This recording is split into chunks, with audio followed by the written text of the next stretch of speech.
Just like life, self-image has maximums and minimums. Today we're here to answer a question: do you know your self-image minimums? Let's get into the lesson right now.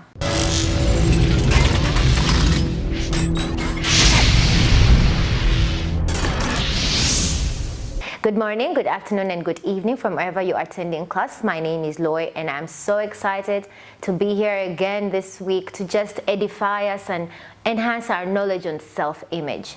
Today's question is very simple, and I would like to answer it in public because when I'm doing trainings, I always have groups of people that I talk to, and they ask me these questions, and usually I say, no. Somebody else out there, another student of life, needs to know. So the question today is, do you know or did you know that your self-image has minimums?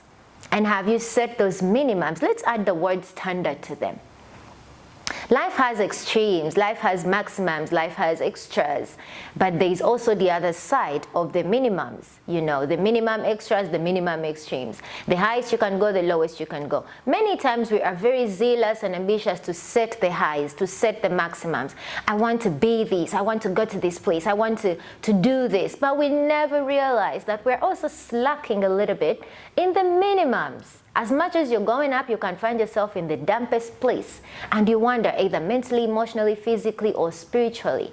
So today we're going to break it down. Self-image. First of all, what is self-image? I have a video on that, and there's a link on this one to take you there. But today, I'm going to recap it. Self-image is actually how you see yourself. Every time you look in the mirror, who is that person that you're seeing? What do you think of them? How do you perceive them? What's your plan for their life? Do you know the plan for their life?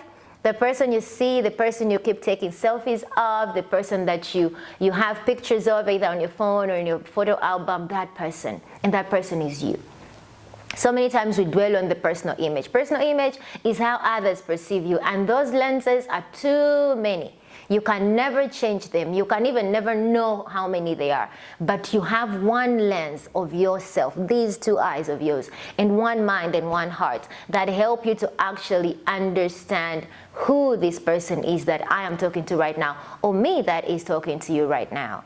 So now that we have understood what self-image is, let's start with our number one minimum. I am recommending these because out of experience and training others on self-image, organization level and individual level, family level, you know, different kinds of professionals, I have actually come to see or realize that these three are very important, and personally they have worked for me. So I would recommend these three minimums. You can later interact with me, and if you've added in any that you've been practicing, I'll be glad to know. Number one, being a human being. Yes. Today, everything that is happening in the world that we look at and see this is terrible, we cannot be treating each other like this, is because some of us have forgotten that we are all human beings, entitled to a certain state of living. Being human beings makes us wake up every day to understand that I am supposed to be working hard. I'm supposed to be contributing to either where I am in my family or at my workplace or in my community, in the society, and then in your country, plus the world at large. When we forget that part of our being human, that we need to contribute, wake up every day to do something, work hard, then it means that poverty is going to be there, famine is going to be there, war is going to be there, because somebody else is fighting for what they haven't worked for. And the sense of entitlement crops in. And all those are very, very bad, ingredients for a good self-image. Every time you feel like you're not contributing your part as a human being to whatever society you belong to, it lowers your self-esteem. Everybody will be picking on you. So as a part of being a human being, let your minimum be contribution. Contribute something wherever you are. Be useful. Because that is the whole purpose of being created as a person, with a brain, a heart, and a conscience. That is from your spirit and your soul. The other thing is, when you're a human being, you know that you cannot do what I call mob justice on yourself. Don't beat yourself up. Don't gather all the stones and machetes and the guns and all the AK-47s and, you know, point them at yourself every time you make a mistake.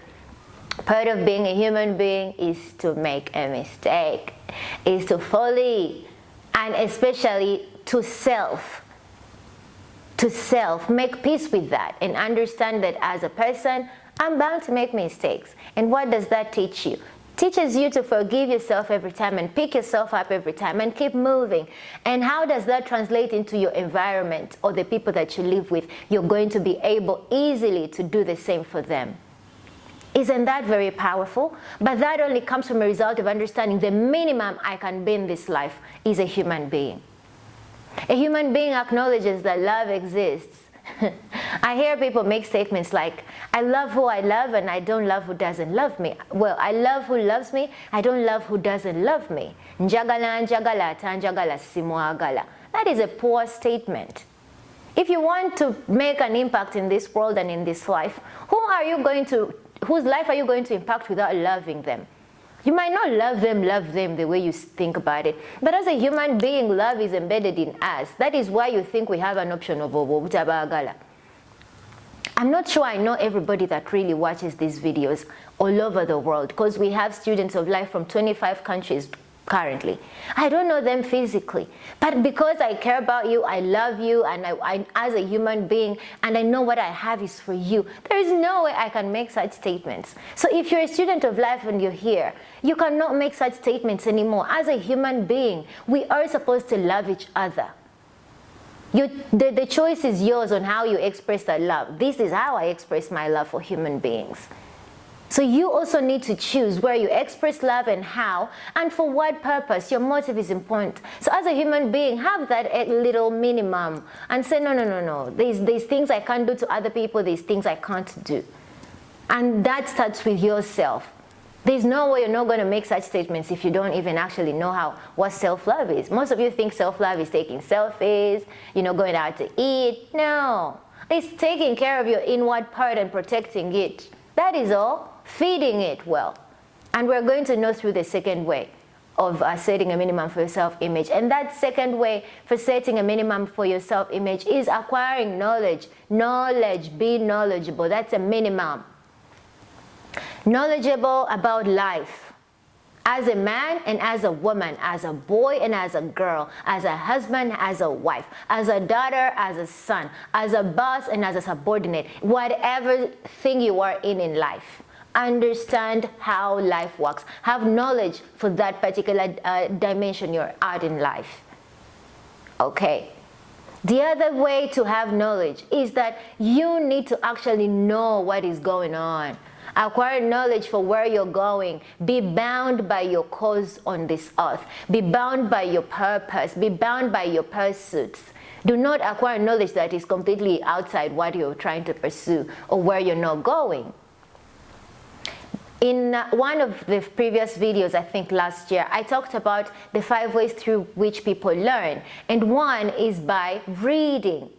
That is why most of us have chosen to take the path of being authors. Because you do not want to keep learning from other people when you are storing up so much or have so much within you. And you're not even bringing it out in the simplest way possible for someone else to share in. Okay, so read books that are relevant to your subject or where you're going or how you see yourself, that self-image, that person you perceive to be tomorrow. Acquire knowledge through reading books or magazines or newspapers or articles or blogs that are going to enhance that person. Okay, the second way through which people learn is by listening. Listen to audiobooks. Listen to motivational speakers. Anybody that you like. Some of you like to listen to preachers. Download a sermon. Listen to it. Enhance your spiritual life. Enhance your mind by giving it the necessary knowledge. And then the other way people learn is by watching. Like right now you're watching this video. You're learning and maybe taking down notes. Another fourth way is by experiencing.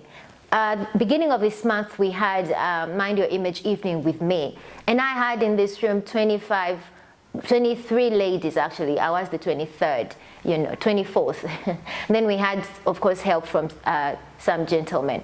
But I can tell you it was an incredible experience. We were learning from each other's stories, learning from each other's experiences. Ambitious women, beautiful brains were here sharing with me and teaching me as well. So that it can be a seminar, it can be a conference, it can be training, whatever it is. But when you're physically there with the person, that is what it is, experiencing. And the last way is mastering. Most of you keep saying, I'm a professional, I'm attending a master class. That's okay. Whatever you learn in these 5 ways is very important. I told you one time that whatever goes into your mind goes through your eyes or your ears. Be very careful. And whatever comes out will only come out in 2 ways. Either your mouth with the words you speak or the actions that you do. And these do not even first implicate on the people that are looking at you, watching you, listening to you. They implicate on you first. That is why I am saying or recommending that be knowledgeable with the right knowledge, useful knowledge, so that you enhance your self-image. And let that be a minimum for your self-image, being knowledgeable in whatever you're doing and wherever you are, and that will enhance the type of human being you are. Sometimes we think some people are extraordinary, they're super, oh my goodness. It's the knowledge that makes them super. Knowledge changes how you live, knowledge changes how you think, knowledge changes what you speak, knowledge changes how you walk, knowledge changes how you shake hands, knowledge changes the rate at which you grow up as a person. That is why most people end up running for personal development training or courses, because that knowledge is just so incredible. You choose. So whatever kind of knowledge you choose to put into yourself is going to take you this way or that way. Third thing, and the last one that I would recommend for you as a minimum standard for your self-image is happiness. Happiness. It's exciting.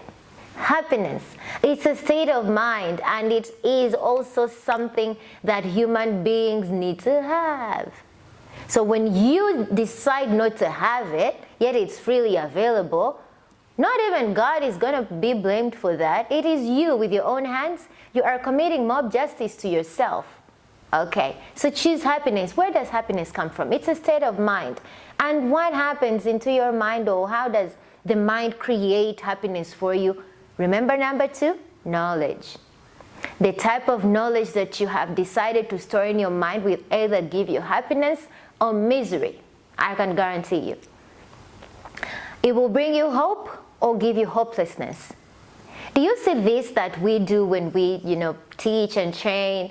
It actually, or any teacher, you would agree with me that teachers are more excited to go and meet the students than the students are excited to receive a teacher. Do you know why? Because a teacher has spent a long time preparing for the students, acquiring knowledge for a lesson they are going to deliver in 40 minutes. They could spend a whole week or 2 weeks preparing for it, meaning they're excited to share this new knowledge. I want my students to know this so that it helps them in life or to pass or something. And the students, on the other hand, feel like 40 minutes of it's just too much. But if the student was also preparing the same way for the class and understanding in this time I am supposed to be learning, what have I done to prepare myself? The knowledge I'm going to acquire is new. How am I ready for it? That will be very, very exciting for them as well. And so is life, ladies and gentlemen. We're students of life. We wake up every day to learn. And the knowledge we acquire makes us happy every time. A smile is meant for you. It's meant to be from your heart, not just a facial expression. No, it's meant to be from your heart. Remember one thing. The state of mind is supposed to create happiness for you. Rather, your knowledge is supposed to create happiness for you. Happiness is a state of the mind. So that means that whatever signals your mind gives your heart is what is going to come out of you in terms of feelings and emotions. And that's what you're going to spread throughout your whole body, either to bring you physical strength or physical weakness. Do you know why lifestyle diseases are so much attached to misery, depression, unhappiness, hopelessness? Do you know why? Because when your mind is not healthy, it's not giving you happiness hormones, I love to call them, or even your emotions are not coming out of happiness hormones, your body is going to be sick. You won't be able to walk with strength. You won't be able to walk with your head up high. You won't be able to have a proper sitting posture when you sit. You're going to be slouching in the office and everybody's going to be like, oh, Lloyd, what happened? Ooh, you'll be attracting pity and misery. So, 3 things. 1, remember your first minimum of your self-image is being a human being.